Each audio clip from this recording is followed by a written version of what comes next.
The fluorescent lights flickered overhead as Marcus Hayes shifted his daughter's weight in his arms, her small body burning with fever against his chest. His work boots were caked with concrete dust, his flannel shirt torn at the elbow, and his calloused hands trembled as he rushed through the gleaming marble lobby of Meridian Tower. He'd spent his last $17 on the cab ride here, praying the free clinic on the third floor could see them without an appointment. 7-year-old Emma whimpered against his shoulder, her breathing shallow and ragged, and Marcus felt his heart crack a little more with each labored breath she took. He was a single father doing his best, working double shifts at construction sites, but tonight his best didn't feel like enough. Not when his little girl was burning up and he couldn't afford the emergency room. Not when the fear in her brown eyes made him want to break down and cry himself. If you believe in the power of kindness and second chances, please take a moment to like this video, leave a comment sharing your thoughts, and subscribe to our channel. Your support helps us share more stories that remind us of the good that still exists in this world. The elevator doors slid open with a soft chime, and Marcus stumbled inside, barely noticing the polished brass and mirrored walls. His focus was entirely on Emma, whose forehead felt like it could start a fire. He jabbed at the button marked 3 with his elbow, but his arm caught another button in the process. The doors closed, and the elevator began to rise, the digital display climbing past 3, past 4, past 5.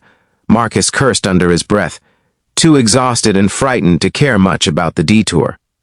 The elevator finally stopped at the 27th floor, the executive level, though Marcus didn't know that. When the doors opened, he stepped into a hallway that looked nothing like the modest clinic entrance he'd glimpsed on the building directory. This was all. Floor-to-ceiling windows, abstract art, and the kind of quiet that money buys. Before he could turn back, a woman's voice cut through the silence. "Excuse me, this floor is restricted to—" The voice stopped abruptly. Marcus looked up to find a woman in an immaculate charcoal suit frozen in place, her hand still extended as if to stop him. She was maybe 40, with dark hair pulled back severely and eyes that had probably seen 1,000 corporate battles. But those eyes weren't hard anymore. They were wide, fixed on his face with an expression Marcus couldn't quite read. Shock, recognition, something deeper. "I'm sorry, ma'am," Marcus said quickly, his voice hoarse from a long day of yelling over machinery. "Wrong floor. My daughter, she's sick and I—" "Michael?" The word came out as barely a whisper. Marcus blinked. "No, ma'am. My name's Marcus. Marcus Hayes. I'm just trying to get to the clinic on 3.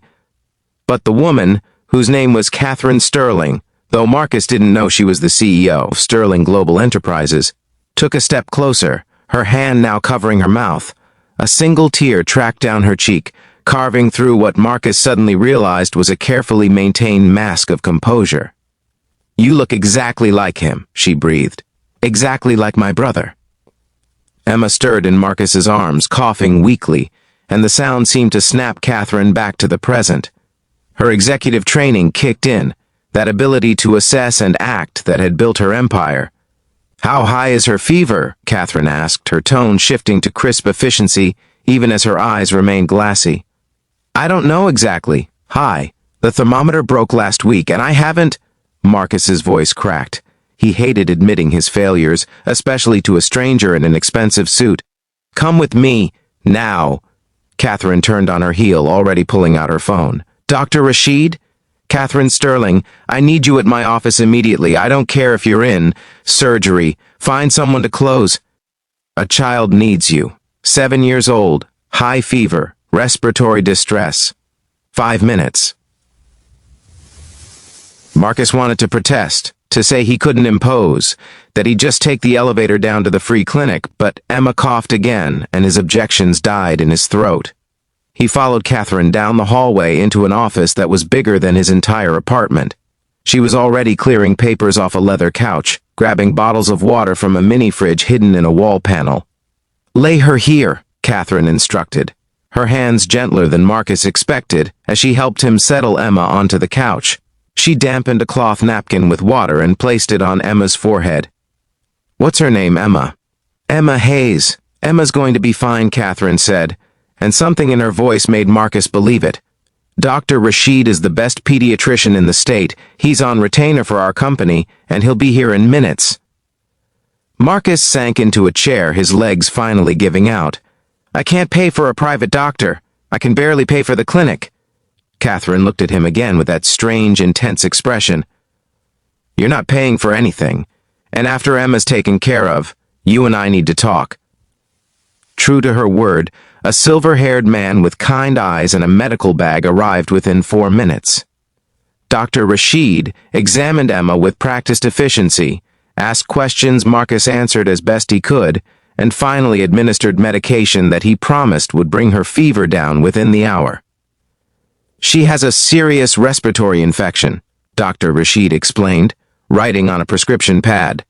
"Another day or two without treatment, and we'd be looking at hospitalization. You got her here just in time." He handed Marcus 3 prescriptions. "These will be delivered to your home by morning.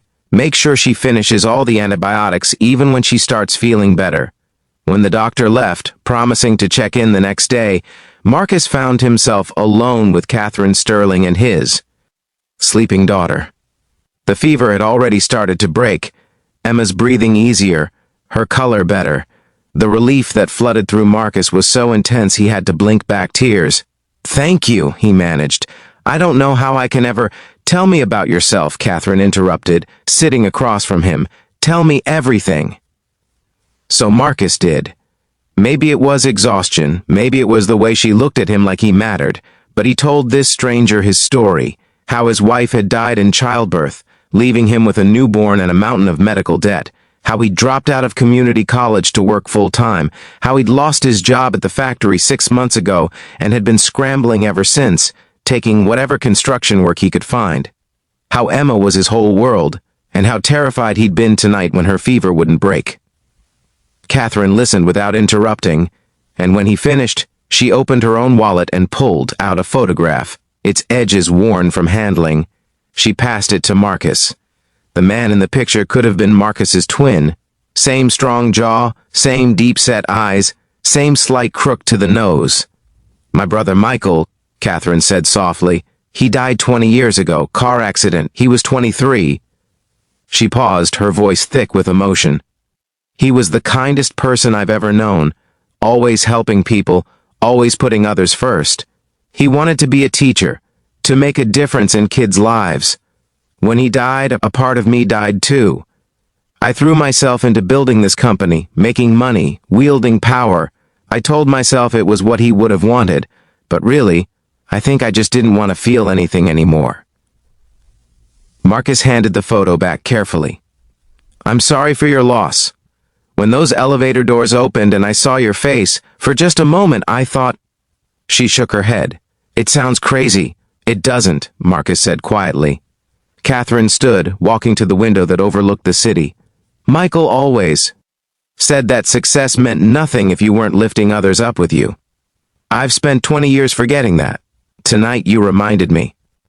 She turned back to face him, and Marcus saw determination in her eyes that probably made her competitors nervous. "Sterling Global has a workforce development program," she said. "We train people in skilled trades, project management, business operations, full salary while you train, guaranteed placement after. You'd have benefits, tuition assistance if you wanted to finish your degree. There's even childcare on site." Marcus's heart began to pound. "Ma'am, I appreciate the thought, but I can't accept charity." "It's not charity, Marcus. It's an opportunity. You'd work for it, same as anyone else in the program. Probably harder, given what I've seen of your character tonight." She smiled, and it transformed her face. "My brother would have liked you. He would have said you have the same thing he did, a good heart and strong hands. That's rare." Marcus looked down at Emma, sleeping peacefully now, her small hand curled around his thumb. He thought about the endless cycle of day labor and unpaid bills, of choosing between electricity and groceries, of the constant fear that one more crisis would break them. He thought about what a real job, real stability could mean for his daughter's future. "When would I start?" he asked. Catherine's smile widened. "How about we give you a few days to get Emma healthy first? Then Monday, if you're ready." 3 months later, Marcus stood in that same office, but everything was different.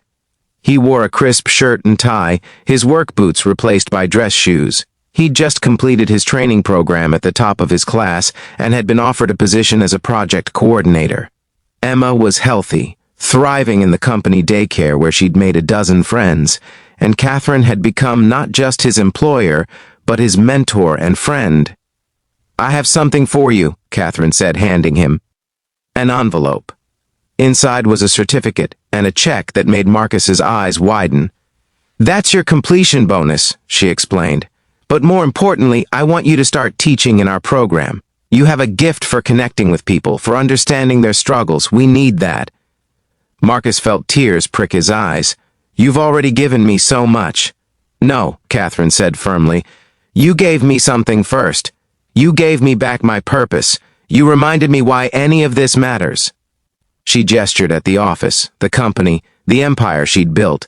Michael would have taken the wrong elevator on purpose, just to meet someone who needed help. Maybe, in a way, you did too. As Marcus left her office that day, heading to pick up Emma from daycare, he thought about all the moments that had led to that night. The broken thermometer, the wrong button, the chance encounter that changed everything. He thought about Catherine, who channeled her grief into building something meaningful again. He thought about Emma, who would now have opportunities he'd only dreamed of. Sometimes, Marcus realized, the wrong turn leads you exactly where you need to be. Sometimes, a stranger's kindness can rewrite your entire story. And sometimes, when you think you've lost everything, you're really just one elevator ride away from finding it all again.